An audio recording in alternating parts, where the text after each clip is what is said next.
দুটি সুইচের মধ্যে একটি সুইচের মাধ্যমে আমরা ঘরের একটি বাতি অন অফ করব। এই সুইচের মাধ্যমে আমরা ঘরের ফ্যানটি অন অফ করব আর ফ্যান রেগুলেটরের মাধ্যমে ফ্যানের গতি কমাবো এবং বাড়াবো। ফ্যান রেগুলেটরটি আমি আমার বাম পাশে বসেছি, 2 পিন সকেটটি ডান পাশে। তো আপনারা চাইলে আপনাদের সুবিধা অনুযায়ী এগুলো বসিয়ে নিতে পারেন, কোনো সমস্যা নেই। তো ভিউয়ার্স, এখন আমরা এই বোর্ডটি ওয়্যারিং করব। তো আমরা এরকম কিছু তারের টুকরো নিয়ে নিব। তো এগুলো আমরা সুইচ এবং সকেটের নিচে টার্মিনালে কানেকশন দিয়ে দিব। তো আমরা কানেকশনটি করে ফেলি। তো এখন আমরা এই সুইচের মাধ্যমে ঘরে একটি বাতি অন অফ করব। এই জন্য আমরা বাতিটি নিয়ে নিব। তো লাইটটি হচ্ছে ফেজ। তো আমরা এই ফেজ লাইনটি এই সুইচের উপর টার্মিনালের মধ্যে কানেকশন করে নিব। তো লাইটের ফেজটি সুইচের উপর টার্মিনালে কানেকশন করার পর এখন আমরা ফ্যানের লাইনগুলো কানেকশন করব।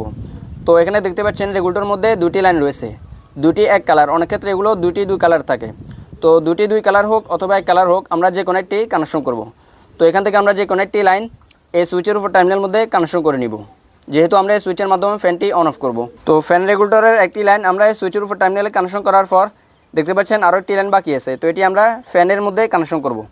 তো আমি আপনাদেরকে সহজে বোঝানোর জন্য এখানে একটি লাইট কানেকশন করে দেখাচ্ছি। যদি এখানে ফ্যান কানেকশন করা হয় তাহলে ফ্যানটি চলবে।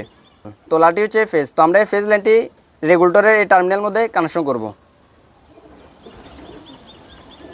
ফ্যানের লাইন কানেকশন করার পর এখন আমরা এই বোর্ডের মেন লাইনগুলো নিয়ে আনবো, অর্থাৎ যে লাইনের মাধ্যমে আমরা এই বোর্ডের মধ্যে কারেন্টটা সাপ্লাই করব। তো এখানে লাইটটি হচ্ছে ফেজ আর কালোটি নিউট্রাল।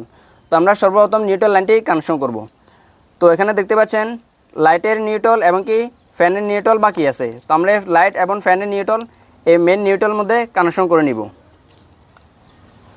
এভাবে একসাথে করে আমরা সবগুলো পেঁচিয়ে নিব।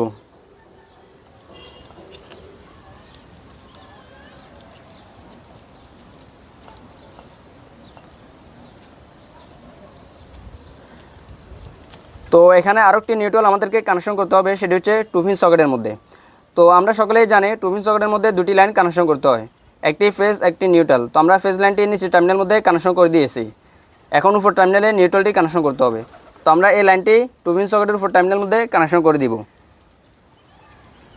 তাহলে 2 পিন সকেটের মধ্যেও নিউট্রাল কানেকশন করা হয়ে যাবে।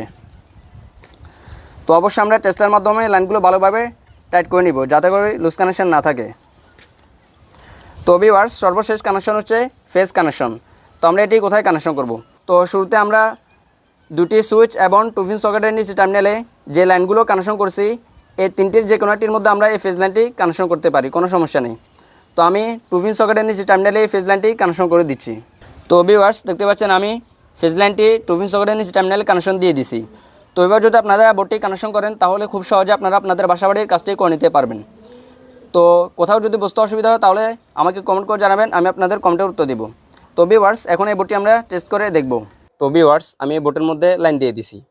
তো যেহেতু এই সকেটটির মধ্যে সুইচ কানেকশন করা নাই, যার কারণে এখানে সবসময় কারেন্ট থাকবে। তো লাইটটি দেখতে পাচ্ছেন জ্বলতেছে। তো এটি হচ্ছে আমরা ঘরের মধ্যে যে লাইটটি অন অফ করব ওই লাইটের সুইচ, আর এটি হচ্ছে ফ্যানের সুইচ। তো এখানে যদি ফ্যান কানেকশন করেন তাহলে ফ্যানটি চলবে, আর রেগুলেটরের মাধ্যমে এভাবে ফ্যানের গতি কমাতে এবং বাড়াতে পারবেন। তো ভিউয়ার্স, ভিডিও যদি আপনাদের ভালো লাগে তাহলে অবশ্যই ভিডিওতে একটি লাইক করবেন। আর আমাদের এই চ্যানেল যদি আপনি নতুন দর্শক থাকেন তাহলে অবশ্যই চ্যানেলটি সাবস্ক্রাইব করে আমাদের সঙ্গে থাকবেন।